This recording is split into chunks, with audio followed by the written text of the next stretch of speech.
Hi, I'm Brittany Egbert from One Charming Party, and today our show is all about cakes. I have with me here a special guest, Cheri Robinson from Simply Sweet Cakes. Hi, Cheri. Hi, so glad to be here. You might recognize her cakes from some of our parties. The Pajama Glam cake, that one was so cute. Cute and pink. Yes. The water party. Had a little cute crab on it. Oh, that was adorable. The circus party, that was one of my favorites. All the candy. Yep, very fun. And also the dinosaur cake. Yes, it was a rough icing, and I loved it. It was so cute. That's so great. So I think I could ice a dinosaur cake rough, but what about a smooth cake? Can you show us how to frost a cake really smooth today? I can. We'll do it just like a wedding cake. Perfect. Okay. Let's get started. Okay. What you're going to want to do is first we're going to fill it. So take off your first layer. Okay. I baked these up. And one little tip to get the cake smooth. When a cake bakes, you'll have a little bump on the top. Take a serrated knife, and while it is in the pan, when it's cooled, chop off that top, and when you flip it, you've got a nice flat cake. So while it's in the pan, you take it out and you cut it straight off on the top? Correct. So your cakes always bake above the pan? Yes. I think mine sink. I'm doing something wrong.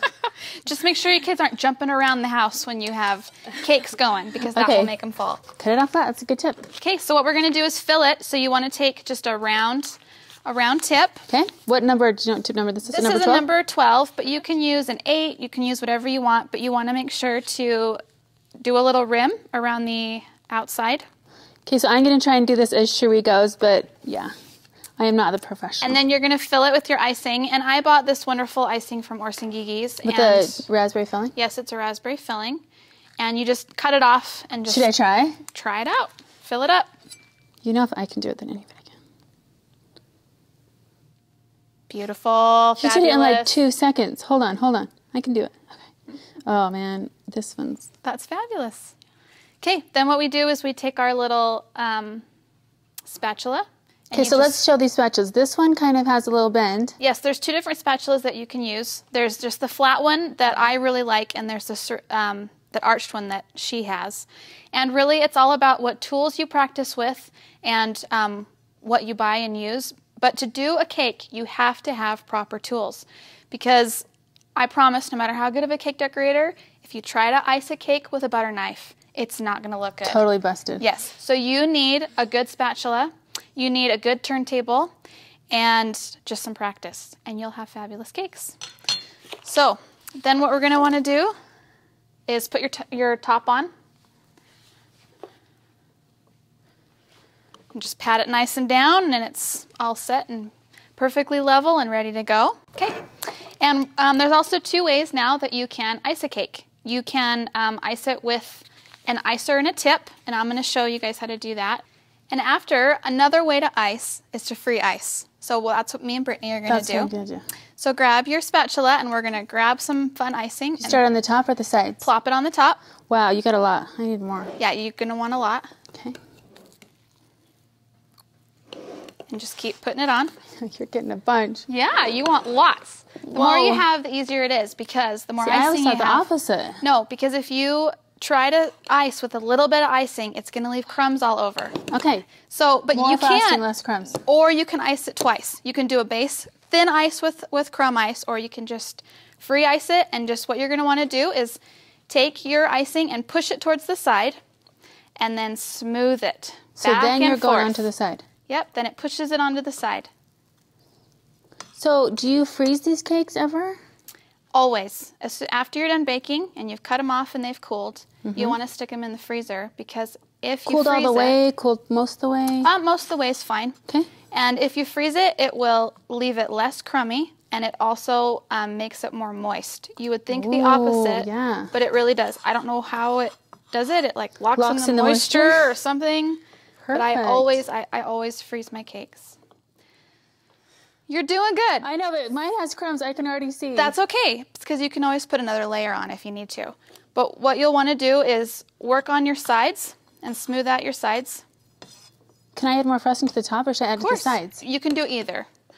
You can add it to the sides, you can add it to the top.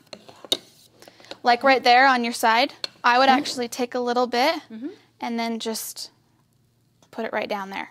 So you don't have to work it all the way down. It's another little way to do it.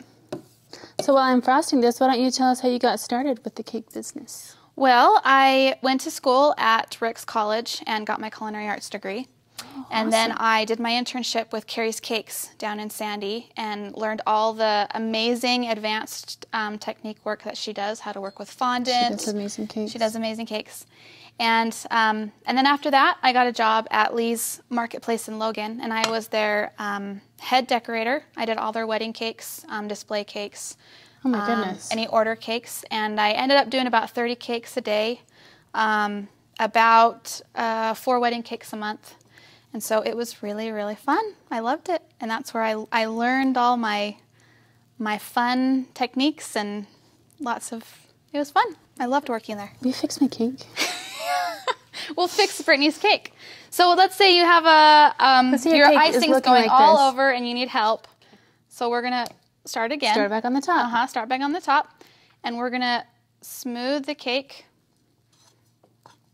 on the sides. Push your icing down. Okay, I see. Keep trying. No, you can do it. You want it to look pretty. Okay.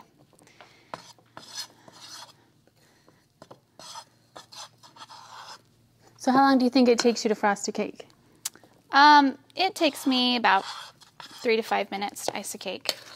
That's if I have everything ready to go. Your icing ready, your spatula's ready. Let's talk a little bit about these great supplies that we have. Okay. We purchased these at Gigi's, and we just love their store. They're in Salt Lake, but you can also find them online at gigi.com. They sell these cake turning things. They sell spatulas and frosting bags. Any supplies you need, they'll have it for you if you need to decorate a cake. Okay, now what we're going to want to do, see how you... it's pretty rough. We want it to be smooth, rough, right? And if you have worked out your sides, you'll see that you get a little bit of a wall on the top, which is what you want, okay? Because once you get your wall, you're going to pull it towards you. Okay. And it makes your edges 90 degrees and looking pretty. Pull and turn. Pull and turn. And then once you've got all your edges pulled, you can put your spatula in the middle and twist your cake, and it'll take off.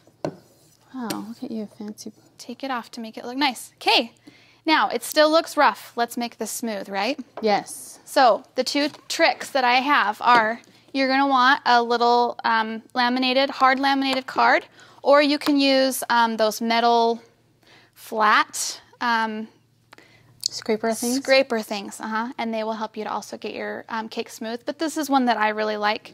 And then the other thing you need is a spray bottle of water. A laminated card. I mean, this is a particular brand, but you could just laminate a little card with a hard laminating. Yep, with a hard laminating, and then make sure you have a really good scissors to cut it so it's not jagged, and you're all set to go. You can use that. And then the other thing is a spray bottle with just water.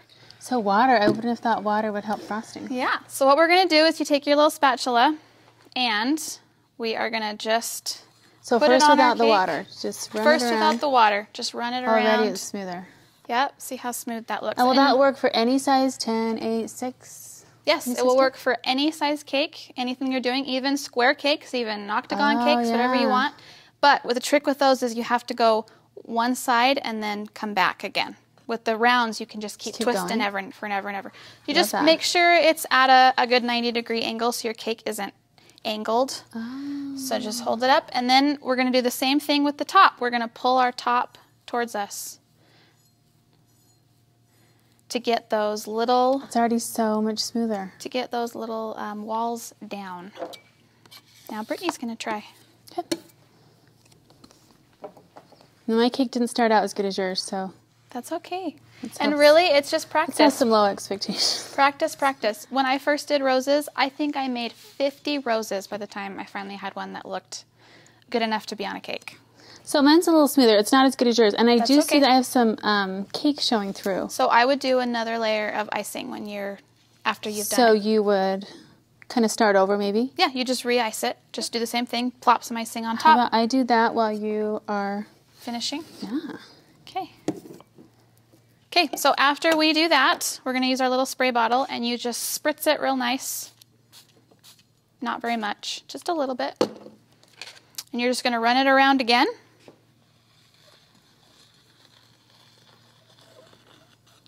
And you have got a perfectly smooth cake. That looks awesome. And you do the same thing on the top again. Just pull your edges in.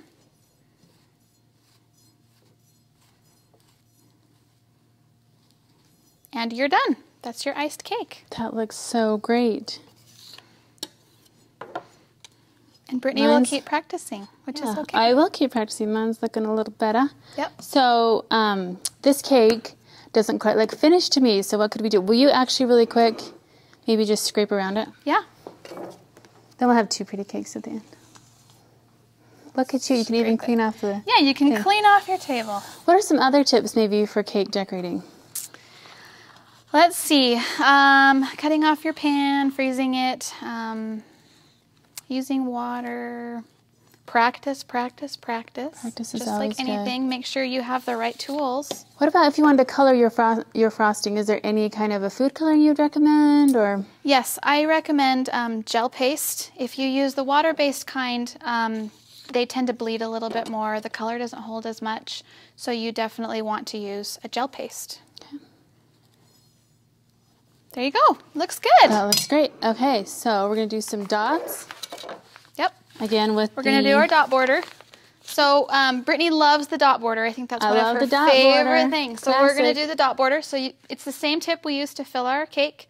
We have a number 12. You can use 10 or 8. And you're just going to put it on the edge of your cake at about a 90-degree angle. And you're going to squeeze, press, and release. Squeeze, press, and release. And you're just going to keep going around the edge of your cake. While you finish that up, I'm going to talk really quick about cake pan sizes. So we have here some different cake stands in different sizes. We have a 12-inch cake stand, a 10-inch cake stand, and a 6-inch cake stand. If you buy one of these gorgeous cake stands or any cake stand and you're wondering what size of cake to order to put on top of your cake, we're going to go over that really quick. So the 6-inch cake stand, I thought a 6-inch cake could go on a 6-inch cake stand, but no, Cheri, I was wrong, correct? No, you need a lip because if your the icing comes out a little bit, and also if you want a border, you're not going to have enough room. So you need at least 1 inch to 2 inches. So that's a 5-inch cake, correct? 5-inch cake. Or you could go with a 4. Yep, you could go with a 4. Okay, and then on this 10-inch cake stand, you have an 8-inch cake. Yep. That gives you the same thing, like a little bit of a spacing. Then on the 12-inch cake stand, there's a 10-inch cake. So as you can see, you could put a smaller cake on the larger cake stand, but then you'd have a bigger gap. So this just kind of gives you an idea of the kind of things you could do. Okay, Cheri, that looks gorgeous. Okay. I love it. Cheri also put some sprinkles and some different kinds of things on top of these. I think that looks really pretty, kind of a simple way to just add color maybe to your party. Yep. If you don't have like a particular theme, maybe more color-heavy party, or just wanted to add more of a generic. Or kids just love sprinkles, so sometimes it's just fun to just throw in a whole bunch of sprinkles. And I want a piece of sprinkles. Well, everybody has it. So we're going to cut a piece of this cake. Okay. Let's move this out of the way. Okay, so we have a nice warm knife here. Yep, the best thing to use is a warm, kind of moist knife, and that will get you a clean slice through the cake. Okay, here we go. So I'm going to cut this cake all the way down the middle. And Brittany's going to cut it into slices, not into wedges. Not into wedges. We're going to show you how to do a pretty slice for your plate. Yeah, because everybody does the wedges. We want to do something different. I'll start here. Want me to pull it for you? You can pull that piece, and then I'm going to grab... Let's use a fork so I don't drop it. There you go. Got it? And then I'm going to do... Let's cut a little pretty sliver here to put on this plate. See that? Beautiful. And you can see that raspberry filling right in there. You can see the pretty raspberry filling. Yep. And if you, like us, like to photograph your cakes, then you have a pretty piece to show with your party pictures. Okay. Thank you, Cheri, so much for coming today and showing us how to frost a cake perfectly smooth. It was so fun. I think a lot of people have been wondering how to do that. Good. Well, I'm glad I can show you and give you some tips. Thank you so much. And we'll see you next time. Remember to always celebrate something wonderful with your child every single day.